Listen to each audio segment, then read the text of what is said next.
Welcome to A Sex Worker's Guide to the Galaxy, where the answer to life, the universe, and everything is sex workers.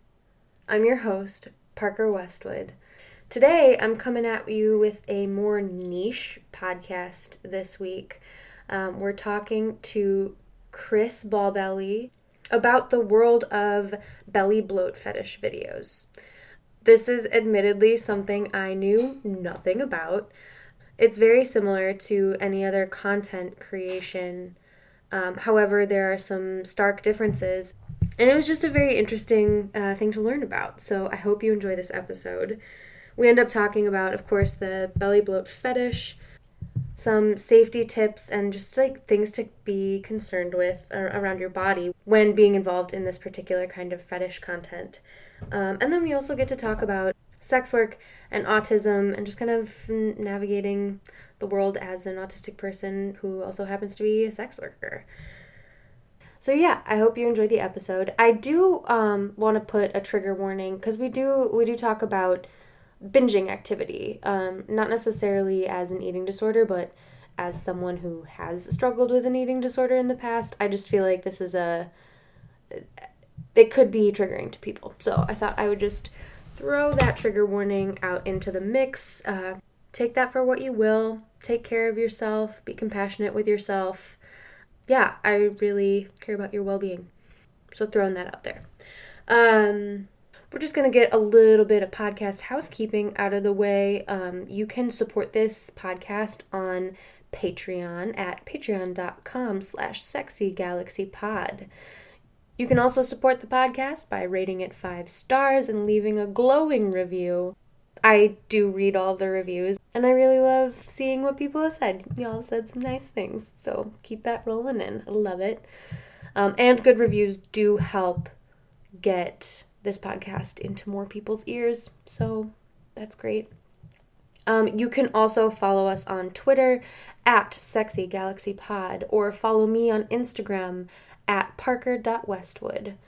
I believe that's all the things. Oh, if you do, this is where my brain has been at. If you do follow us on Patreon, 50% of those proceeds goes towards the work of a network of sex workers to excite revolution, or Answer Detroit. Badass group of incredible sex workers doing some stuff and going to be doing even more stuff. I don't want to give too much away. I will have more to promote here about what they're up to and the work that you can support.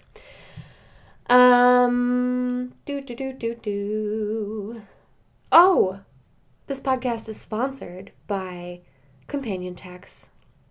If you are in the sex industry and you need your taxes done because it sucks doing taxes, if you can pay someone to do it, I highly suggest paying Companion Tax to do it. They've been great to work with. So check them out at companiontax.com and have someone else do your taxes. It's magical. Okay, I think that's all the things. I hope you're having a fantastic day wherever you are.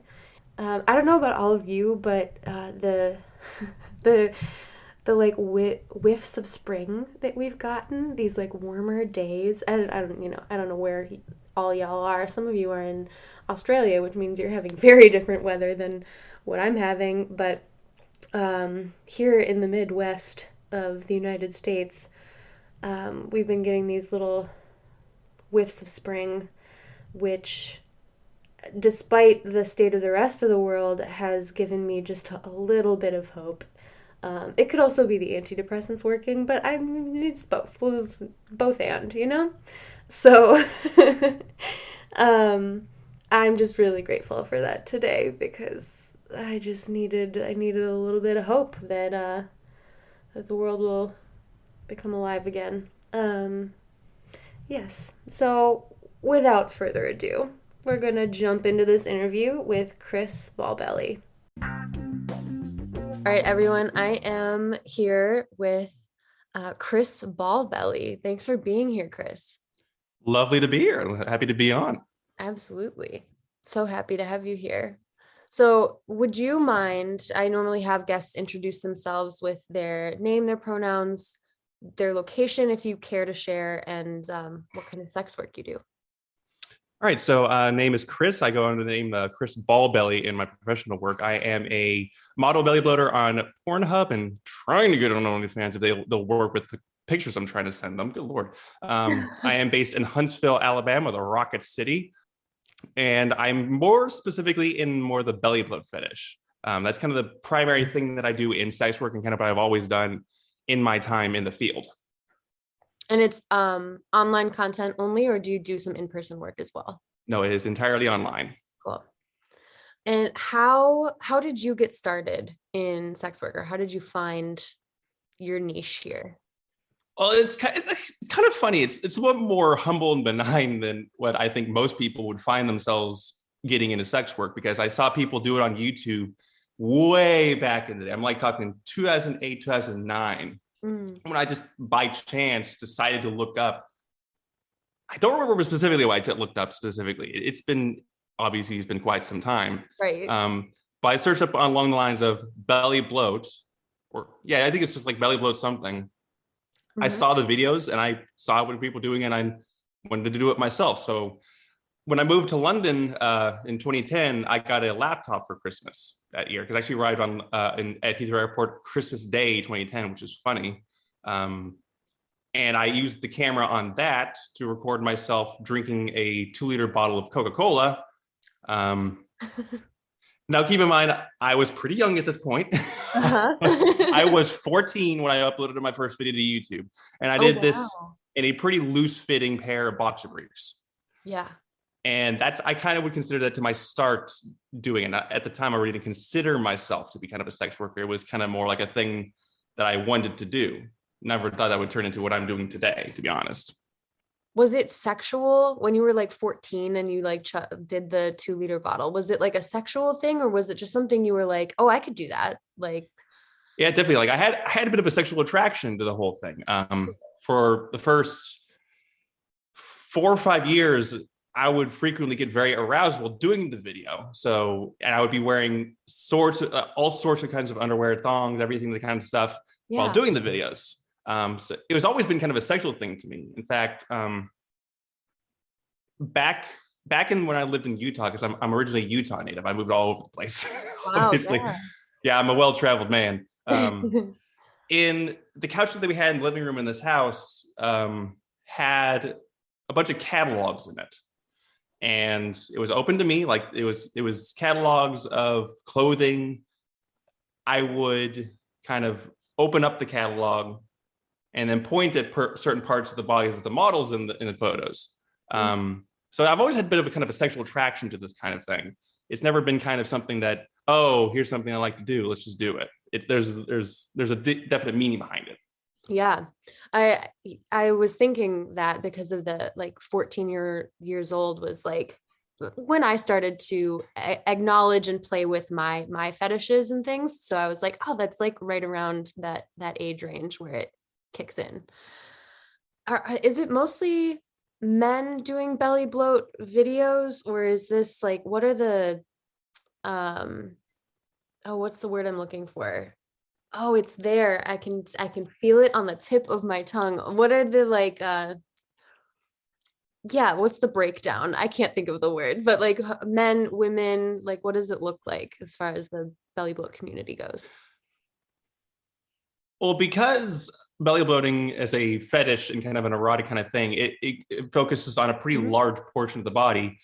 Regardless of belly or physical physique or body type, it can mean different things. Both men and women do it. In fact, some of the first videos I found on YouTube of the thing were of women. I really didn't get into watching men do it until maybe a couple months after I discovered the whole thing. Like personally for me, like I'm a kind of a tall, skinny guy, and people over the years grew to like that about me. But the women that I saw do it were kind of the same thing. Like that, like they did much of the same thing that the men did. Just kind of instead of a dude doing it, it's a female.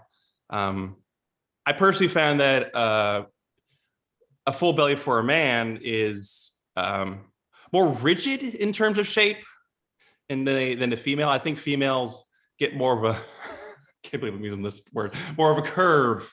You go down beneath the breast and then all of a sudden it kind of curves around and it goes down towards the nether regions. But for men, it's more from what I've seen, it's more of a sudden kind of change. Now I'm not like that. For me, when I get a full stomach, my stomach does much the same that I've seen women's bellies do, is that it kind of starts flat with my flat chest and then kind of goes like a curve around. Yeah, like an arch rather than like a sudden angle. Yeah. One of my personal, I wouldn't call them mentors, but kind of like one of the people that I looked up to for so many years is Full with Water. He's famous for his Vor Story videos. And if you're not hip to Vor Story, I've actually done a few of them myself. It's basically, they're erotic short stories in video form where the person fake eats a stuffed animal or toy, or in his case, gummy bears. That's the whole thing about Vor, is eating stuff that you normally wouldn't eat, which is, to me, is incredibly erotic for me. He's famous for those. His belly he's got a kind of a flat, kind of a muscular chest. His belly just has this deep dive curve, and it's just flat all the way down. Yeah. So yeah, like it just kind of depends on like your body type and kind of what gender you are, because it can differ quite a bit. And I think that's probably the reason why mostly men tend to get into it, because it tends to look a little bit more, I wouldn't call masculine, but to me, it kind of looks more like masculine. Yeah, no, I could see that. I could definitely see that. That's so fascinating. I'm curious because I know nothing about this particular fetish community. So would you walk us through like a day in the life of like when you're participating in this like form of sex work and filming content? Like what does that look like? What do you have to do to prepare? Honestly, it's just as easy as going to a all you can eat buffet and gorging yourself. Wow. Yeah, it's literally just like, for me, I've recently expanded my reach onto Instagram, and it's kind of an easy way for me to get myself out there doing. I mean, I don't like, Instagram won't let me be naked on the platform. That's kind of unfortunate. That's why I have Twitter because Twitter is all for it for some reason. Right. Yeah. But I would kind of go to here in Huntsville. There's an Asian buffet. It's an all you can eat. I could just go there, spend I don't know, $20 in total, and then having a painfully full stomach by the end. Wow. But there's more to belly bloating kind of that. I would consider belly bloats to be kind of categorized into a few categories. There's bloats, stuffings, enemas, and inflations. You probably heard of enema before. It's kind of a more of a common term in sex work than the other ones are. But a bloat is kind of like what I would consider a belly bloat, where you use liquid to fill up your stomach. Stuffing is much of the same, but with food. Enemas is when you stick a hose up your ass and fill it with water. And inflation is much of the same, but with air. So if I want to do, say, like a Coke and Mentos bloat, the famous Coke and Mentos reaction that was made famous by a parody on ER. You probably, if you've seen that video, it is absolutely hilarious. I love it. It was a video. It was a parody of an episode on ER about urban legends, and Pop Rocks and Mentos was one of the topics in that video. Right, that's right. But the Coke and Mentos, it's different for me because I've been doing this kind of a Coke and Mentos bloat for so long. I kind of gotten a methodology on how to do it. The problem with Coke and Mentos is that once the Mentos become in contact with your saliva, the nucleation sites, the thing that allows bubbles to form once it hits the Coke, start to wear away. Oh. And once they're in your stomach, it's an even worse situation. So what I would do is I would crack open a stick of Mentos, mint or fruity flavor. Both of them work. They both have the nucleation sites on it. Count about 10, 15 of them at the most, swallow them all whole, and then quickly go for the Coca-Cola, drink as much of that as I can. And if you do it right, you should hear the Mentos foam up in your stomach and feel the Coke start to bubble up inside of you. And I can tell you that is probably some of the most best feeling you're ever going to get out of any fetish. I guarantee you. Wow. It is so awesome. But there's also, you can also do Alka-Seltzer bloats. That's actually kind of a fun one. Although for me, the gas tends to enter my lower digestive tract faster than with the Coke and Mentos. All you really just got to do is kind of swallow a Alka-Seltzer tablet whole and drink some water, and then pops your and there you go. It's once it's in your stomach, it's going to bubble up and release all the bubbly goodness that you would normally get in a glass of water with the stuff. Yeah. But for me, it just kind of depends on what I want to do. Since I moved into this new house, I've been having more freedom on where I can do these kind of things. And I actually uploaded a video to PornHub not too long ago where I was just standing in my kitchen. What was I wearing? I actually have it pulled up on Chrome right now. What was I wearing? I was wearing one of my favorite thongs. I think it was actually the male power one. Oh, that's a good looking one. I was just staying in the kitchen wearing that thong and just eating an entire pizza. I think I wasn't able to finish it, but I looked very nice in it. Of course. So good. As you were talking about like the things you have to think about to get the Coke and Mentos reaction to happen in your stomach rather than like outside, I was just like, oh, this is fascinating because I'm a little bit of a nerd that way. It's so cool the things you have to think about. And I guess what I imagine is there can be some dangers there when you're talking about things expanding in your stomach. Like, are there things you have to be careful of, like to not hurt yourself? Absolutely. Now, I should probably preface everything I'm about to say by saying this is not a fetish you want to die for. It's a lot of fun. It's a lot of fun, and it can be incredibly erotic when you get it right. But there is a reason why your body tells you things. Like when your stomach is too full, you feel sick. When you drink too much water, you feel dizzy. Yes. You get hypernatremia, you get hypo. I'm trying to figure back to those chubby emo videos on YouTube, what he calls them. There's too many medical terms in this. But there are signs that your body will tell you that you've overdid it. And it honestly depends on how big you are. Like, I'm a tall guy. I can eat plenty more calories of my own weight than most people can. Right. But going back to the Coke and Mentos, you probably remember the Mythbusters actually did a bit of a short test on this using a pig stomach, because somehow pig stomachs are the perfect facsimile for a human stomach. Yes. I love Mythbusters like so hard. You can still watch. I think you can still find this particular test on YouTube videos if you find it. I'll link it in the show notes so people can check it out. Yeah, it's cool, and they've ultimately found that if you consume Pop Rocks and Coke, you're not going to explode. Good to know. The problem with that test is that they used a dead pig stomach. And the thing about the human stomach is that it's a muscle, but it's also a folded muscle. Yeah, and it's very much alive. Yeah, so a pig stomach is not going to unfurl itself dead as it would as a living human stomach. Yeah. So there is a possibility that you can hurt yourself if you overdo it. Now, it's really just a matter of listening to your body, what it's telling you. Like, if you feel sick, like, doesn't necessarily mean you have to stop. It's just kind of a sign like, hey, take it careful from here. We're starting to get to our capacity here. With that being said, just like with any other muscle in your body, the stomach can be trained to hold more food. There's actually kind of a method that professional eaters tend to use to increase their own capacity, so that when they go to like a hot dog eating contest, they're able to kill the competition. And they focus on your body's salience. And what that is that an empty stomach is not going to have a whole lot of acid in it. It's not going to have a whole lot of enzymes. It's not going to have a whole lot of stomach juices within it. It doesn't start excreting those things until you eat something.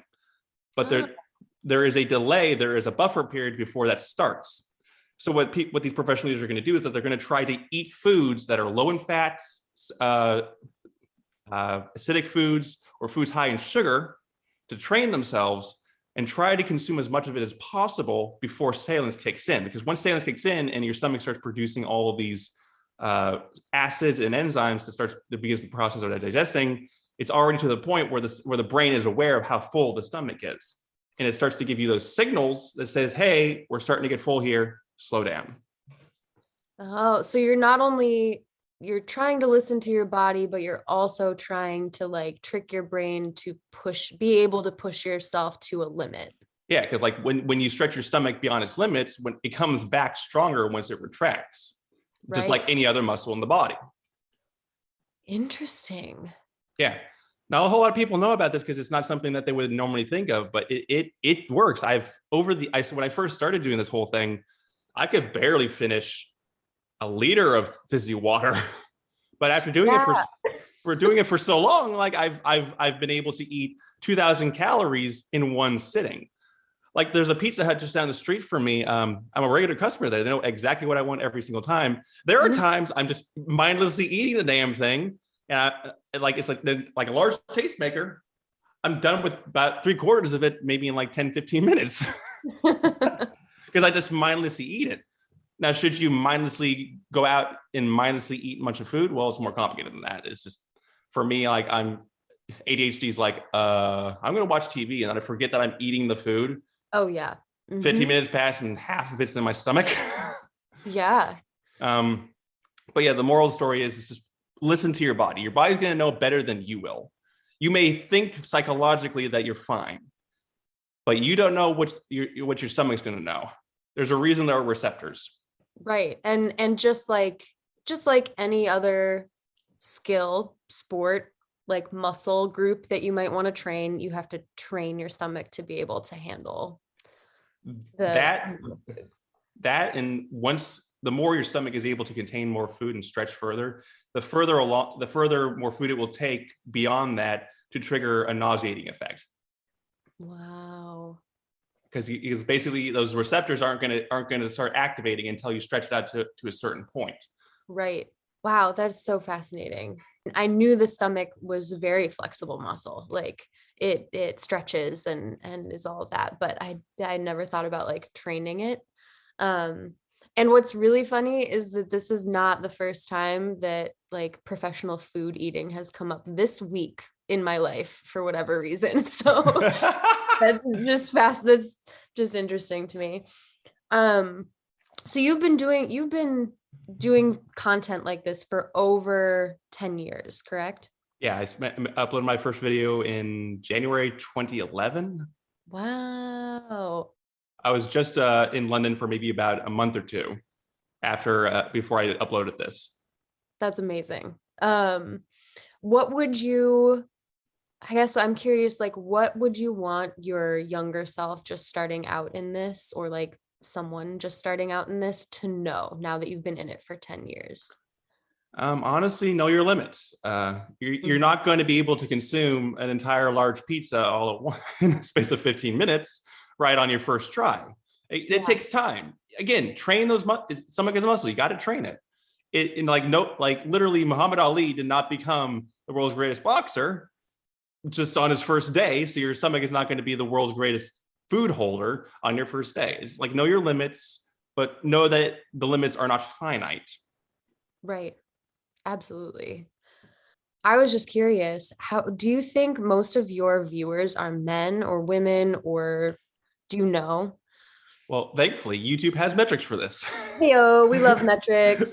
Yeah, so on the YouTube analytics, it actually tells you the proportion of male to female viewers in your audience, depending if they have that verified. Do they have a non-binary option? Just curious. They do not, unfortunately. Yeah.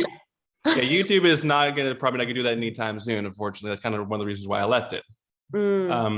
But over the course, I uploaded my first video in 2011, and I left YouTube in 2020. I think that was the last time. I think I uploaded my first video in 2020. Throughout that entire time span, I think maybe 90% of the viewers on that channel were just men alone. Not only just men, but men aged 40 and above. Interesting. Yeah.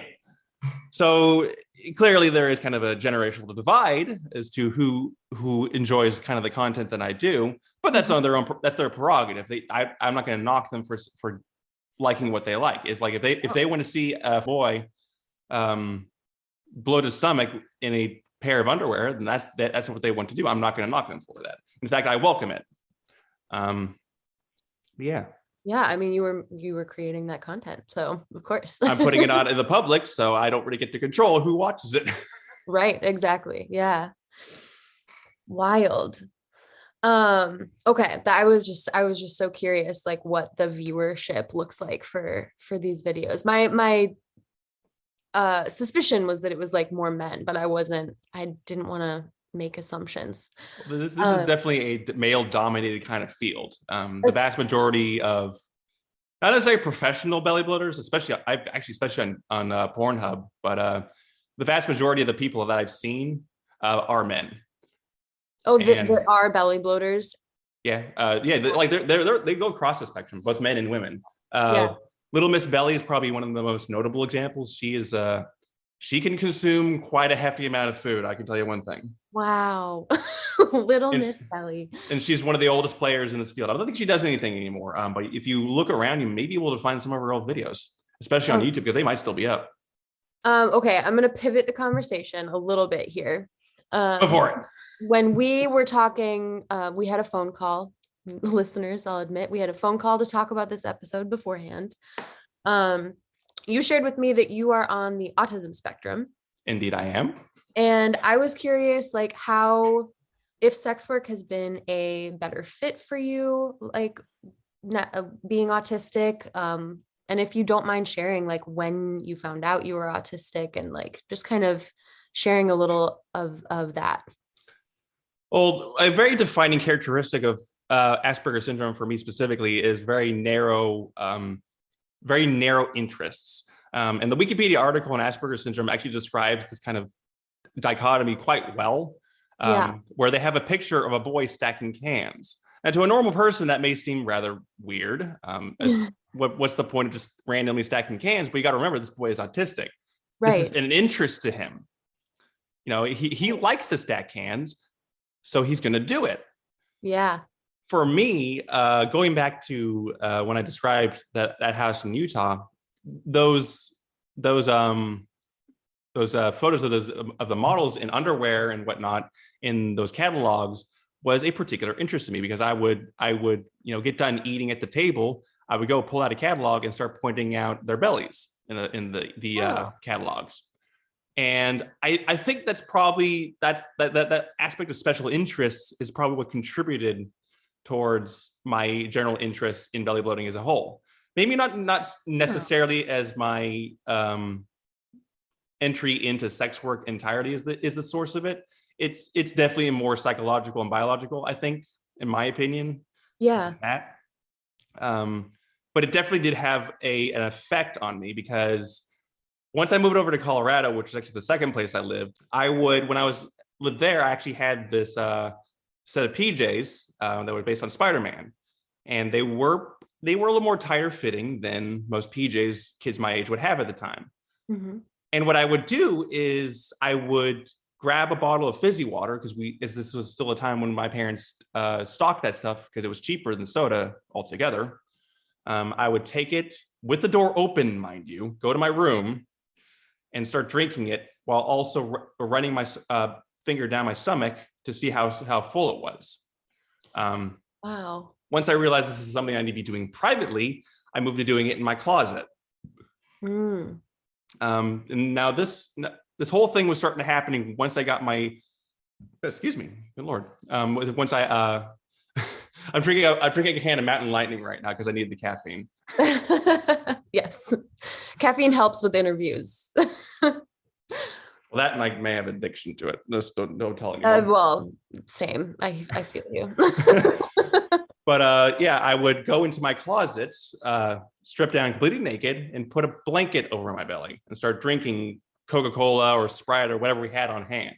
And I think that's kind of what solidified my love for it.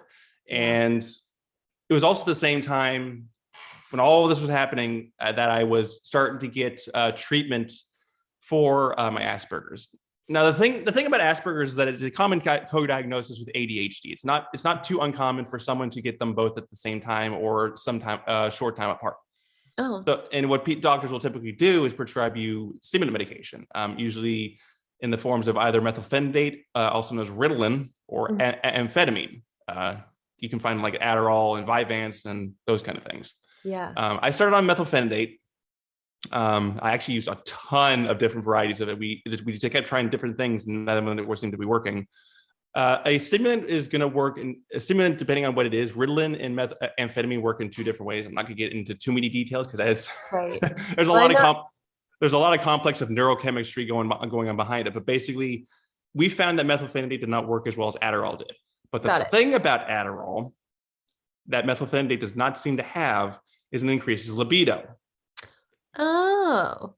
So motor pills like Viagra or sex drive increasing drugs you can find at the local pharmacy store do the same thing, but Adderall does it too.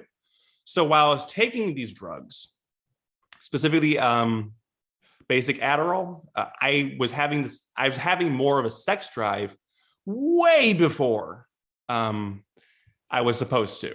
Right. Okay. But because of my autism, it didn't kind of click to me that this is something that was supposed to be looked down upon. And honestly, I didn't really care. Yeah. This is something that I liked, so I was going to do it because it's a special interest. And when it comes to special interest, autistic people are kind of hard to turn away from. Yeah. Because we have so much drive to do it. So it's kind of hard to stop us. Yeah. Because how old were you? Like 7? Am I guess getting 7, 8 when? I think I was about 9 years old once I started stimulant medication. I got a decently late diagnosis. I think I was diagnosed at 8. Didn't really start medication until maybe about 10 months after. Yeah. And I feel like, especially with like developing a fetish at that age, it's like, you're not necessarily told the stigma right away. Like no one's preparing you for like the birds and the bees conversation at age 9 necessarily. Oh no. I also had like a sex conversation with my mother early because my sex drive kicked in super early as well, and ended up needing to have that conversation a little sooner. But yeah, like you don't have that same sort of registering that it's like the stigma or that it shouldn't be done in the living room or whatever. So it's interesting that you bring that up as well. This is also a time in any kid's life where the actions you do now could have the same repercussions later. So because I was doing this from such a young age, it kind of solidified the behaviors that would come later in life. Right. Even though it was about 4 or 5 years later, it was still kind of like, okay, I did this younger. I'm kind of stuck with it now. Because you really can't like stave away these kind of thoughts once you're in that kind of position. That's true. And I mean, like, oftentimes someone's fetish is grounded in something in their childhood. So like it has its roots in your childhood, and oftentimes you grow up and you're just like, why am I into this thing? Like, why do I like having a plastic bag over my head? I don't know, but that's the thing I like. So it's really, and usually you can track it back to something in your childhood, but not always. But yeah, that is so fascinating. I know you wanted to talk a little bit about like being neurodivergent in the sex industry and like accessibility. So do you want to speak to that, like the accessibility within sex work for neurodivergent folks? Well, the best thing I can recommend is, again, know your limits. That's kind of what it all comes back to. Different, because there's a reason why it's called the autism spectrum. You could be at one end at PDD NOS, where you're not really on the spectrum, but you do kind of exhibit some symptoms of autism. Or you could be at the other end, where it's classic autism, where you may not be able to speak or understand basic anything, really. You may be the kind of person who gets really frustrated real easy and may be prone to outbursts that can harm other people. Mm-hmm. That's kind of part and parcel when it comes to autism. It's just something that we have to deal with, and not something that society is not really readily able to accept. Another thing is that people with autism tend to have more sensitive senses, and it's different for different people. For me, I've been more sensitive to loud noises. When I was a kid, I would be notified ahead of time of fire drills, which was against state policy.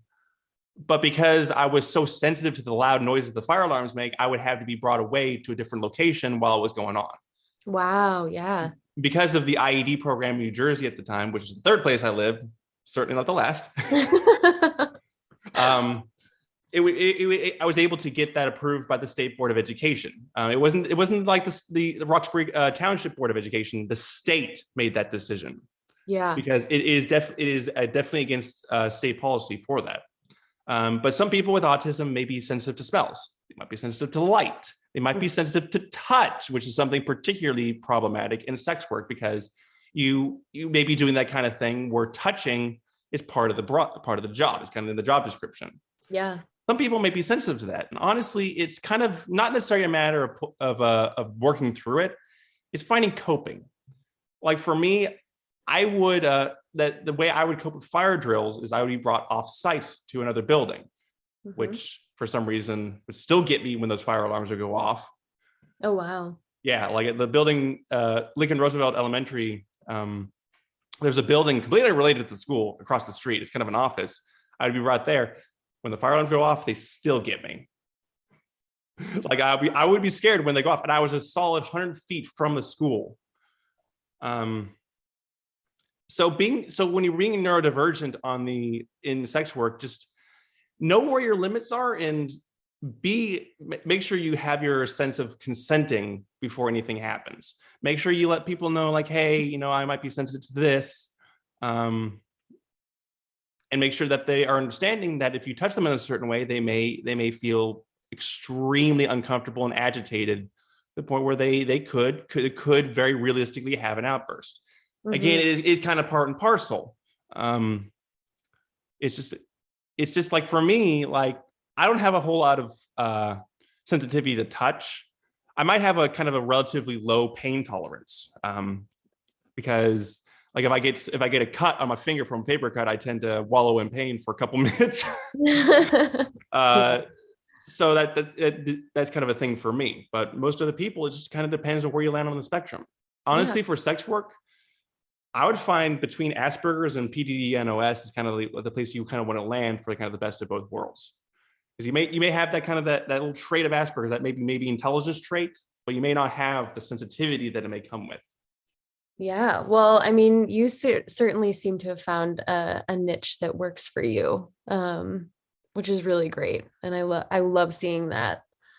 Oh, I was going to ask, does your family know that you do belly-bloat content, or is that something that's like absolutely not, no one in your family knows? That is a tricky question to answer, believe it or not. A few years ago, we were still living in New Jersey. They apparently came into the knowledge from a family member that what I was doing. This was still on YouTube at the time. So it was no surprise that they ended up finding it eventually. It was kind of only a matter of time, where one of my uncles managed to find a video of me doing it on YouTube and reported it to my father. The funny thing is, after they told me to stop, they kind of forgot about it. Yeah. They kind of forgot about it and never bothered me about it again until I still haven't bothered me about it to this day, even though I'm on PornHub now, which makes it highly unlikely that they'll ever find it. Yeah. I don't think my father or mother or sister or even one of my uncles are going to have any half of mine to go on PornHub anytime soon. Good Lord. Yeah. Well, it sounds like they just, approached you about it once, and then they were like, and we will never speak of this again. I guess that's the only explanation I have. Like they just don't want to talk about it. Maybe they do know. I don't know. They probably just don't want to talk about it. They don't want to know. Yeah. Yeah, they're like, we'll just let this slide. I guess he's fine with it. It'll be fine. Nah. Yeah, I find that that's a lot of people's thing. They'll like approach it once and then just be like, and if you continue to do it, I just don't want to know about it. Pretty much. Oh, that's so wild. Do you have a good community of like friends or fellow belly-bloat fetishists that like are supportive? Yes, actually. During my time on YouTube, I actually garnered quite a vibrant community of people rallying around this whole thing. There really wasn't any toxicity in the community. People really genuinely loved the work that I had been doing. And I actually keep up with actually quite a few of them to this day. Some of them are on Messenger. Another couple are on Discord. One of them ended up becoming my boyfriend. Cool.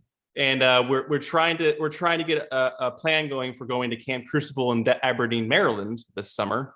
Ooh. Yeah, if you're not hip to Camp Crucible, it is a camping event for people who love fetishes and kinks out in the lost woods of Aberdeen, Maryland. It is also clothing optional, which is what I'm really excited for. And yes. And if it weren't for the work that I have been doing and developing such a strong community, I don't think I would have ever met him. Yeah. I probably would have gone other paths. Oh, I love that. That's such a sweet thing. And that's the communities are just so wonderful to have. And like whether or not you find romantic love in there, it's amazing. But I'm so glad you did. That's really exciting. Yeah. Oh, so good. Well, one of the questions I usually ask folks like towards the end of the interview, before we get into rapid fire questions, is what's something you want the greater public to understand about sex workers or sex work as a whole? That there's different strokes for different blokes. There are going to be people who really don't see belly bloating as anything to be loved.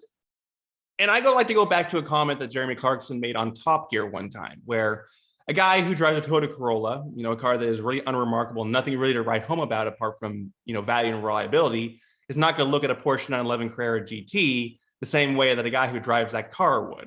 They're two different cars for two different peoples. I see something in belly bloating that the 99th percentile does not.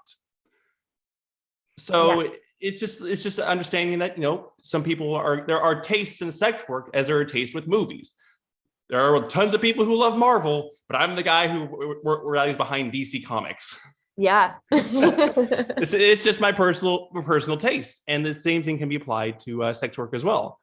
It's just what you are into. And I think people should understand that. Yeah. I love that. I don't know that that's been one of the answers, and I think that's a really important one. So are you ready for some rapid fire questions? Man, let's go for it. Okay, sweet. Pancakes or waffles? Waffles. Absolutely. 100%. Vanilla? Ooh. Can I say both? Yeah. Just both. Just mix them together and have vanilla chocolate. Oh yeah, it sounds so good. What were you going to ask before that? I was actually going to say, have you ever been to a Residence Inn anytime soon? Just walking into that dining hall every morning, smelling those waffles being fried up on that griddle. There's nothing like it. Waffles, they're just the best. They're the best. Now we all know what I would choose. If you could get one car right now, what would it be? This is one's so easy because I've been trying to look for one on Vroom the last couple of weeks. A 2021 Dodge Charger and a 392 Scat Pack. Ooh, very nice. I want that 392 big block. I want it so bad. Yeah, I knew when we had our phone call, we talked about that you're into cars a bit, so I wanted to at least bring it up a little bit. What's your favorite place you've ever been? Tonali, Italy. Oh, excellent. I was on a ski trip one time when I was living in London, and the first trip we took was actually to Tonali. It is a gorgeous ski resort in the Italian Alps. It is a fantastic place to be, and the slopes aren't half bad either. Oh, that sounds beautiful. What is one book from your mandatory reading list? Smarter, Faster, Better by Charles Duhigg. If you want to know how certain people work together in certain situations and environments, or how people stay productive when they have the worst situation in front of them, you want to read it. Sweet. Excellent. A song, an album, or a musical artist that you're currently obsessed with? Ooh, actually, I have two. The first is Junkie XL. I've been recently listening to the album Big Sounds of the Drags. Love Like Razorblade kicks so much ass. And the second one is Jeff Knorr. He does a lot of the music for the Sid Meier's Civilization games. He did it for Civ 5, Civ Beyond Earth, and Civ 6. If you like kind of that like Americanized kind of world music, you want to listen to the soundtrack of those games. It is so good. Do you play those games as well? I've logged over 1,500 hours in Civ 6 on Steam. Amazing. Cool. What is your hidden talent? Ooh, I think it's my charm. Oh, what a Like good answer. I have the kind of innate ability to kind of brighten up a room when I go into it. Because I have that kind of that quirky sense of humor that really not a whole lot of people tend to have. Yeah. Oh, that's so we've never gotten that answer before, and that is a good one. Um, Finish this sentence. Good sex is. Good sex is best on a full belly. Yes. There you go. Got it. Got him. Ever on brand. And if you could have one superpower, what would it be? Shoot lightning from my fingers. Oh, It's like that's solid. And then something simple that brings you joy. the key ring on my car keys. Sometimes, a lot of the time when it's in my pockets, I'll just stick my hand into it and start fidgeting with the key ring. Is it anything in particular, or just like It's just a metal. It's just a metal key ring. It's just a box and a metal key ring that keeps all my stuff together. Oh, And that brings me a ton of joy. that's so great. I love that. Those are it's one of my favorite questions, because it's like, it really is the like smallest things that do it for us.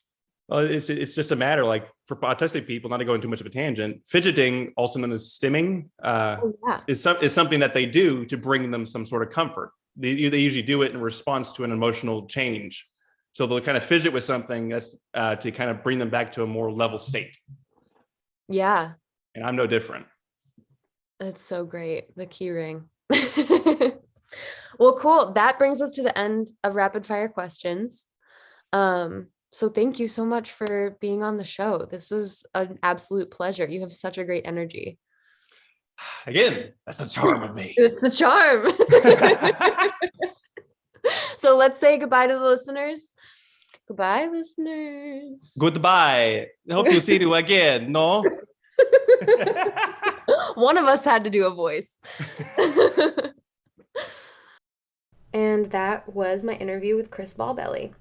I have put his links in the show notes, as well as some links to some of the things that we referenced.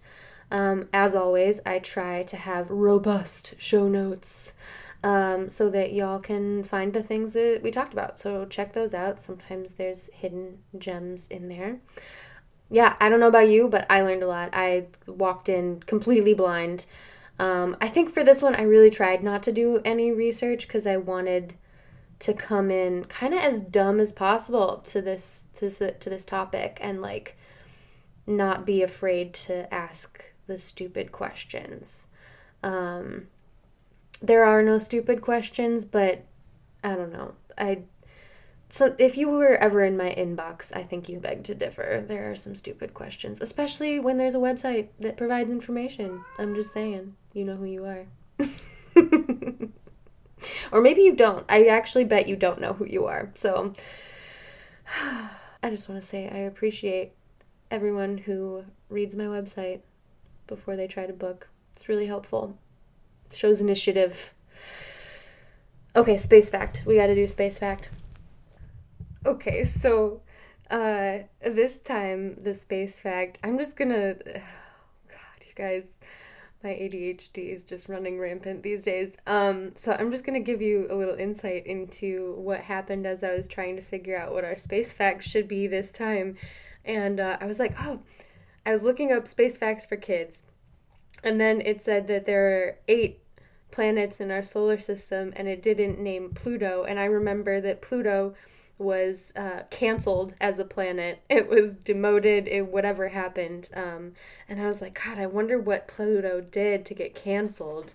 And then my brain immediately goes to, we don't talk about Pluto.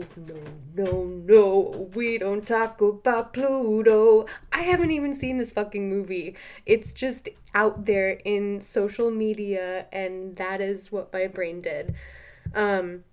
So the actual fact is that Pluto became a dwarf planet. It was indeed demoted. Felix. And there was Felix has feelings about Pluto being demoted, and so do I, and a lot of other people did too. I know it was unfair. I'm literally just Googling things right now, but you get to come on this ride with me. So in order for a planet, in order for a celestial being, is that what we would call it? A spatial mass? I don't know. In order for something to be considered a planet, a full-sized planet, not a dwarf planet or a party-sized planet or travel-sized planet, I don't know, whatever. In order for something to be considered a full-sized planet, it has to orbit around the sun. It has to have sufficient mass to assume hydrostatic equilibrium, or a nearly round shape. And it has to have cleared the neighborhood around its orbit. I don't know what that means. Pluto meets 2 of these criteria, losing out on the third. In all of the billions of years it has lived there, it has not managed to clear its neighborhood. So basically it means that there are no other spatial bodies or things of comparable size other than its own satellites or those otherwise under its gravitational influence in its vicinity in space. So Pluto does not meet that because there are other things which shares its orbital neighborhood, such as Plutinos. What the fuck is a Plutino? It just casually mentions Plutinos and doesn't really tell us what it is. So any large body that does not meet these criteria is now classified as a dwarf planet, and that includes Pluto, which shares its orbital neighborhood with Kuiper Belt objects such as the Plutinos. What the fuck are Plutinos? And then it just launches into the history of Pluto. It doesn't even tell me what a Plutino is. Okay, just for all of us who are curious, what is a Plutino? What is a Plutini? What is a Plutino? Hey, anyone out there who's a bartender, Plutini. Just saying. Please, for the love of all that is good. Okay, a Plutino is a small planet-like body orbiting the sun in the region of the Kuiper Belt and in resonance with Neptune. Does that mean Pluto is a Plutino? In astronomy, the Plutinos are a dynamical group of trans-Neptunian objects. The dwarf planet Pluto is the largest member as well as the namesake of this group. Thank God we figured that out. So welcome to this extended space fact. A Plutino is just one of Pluto's younger sisters that are hanging out in the neighborhood. Great. Nanu, motherfuckers.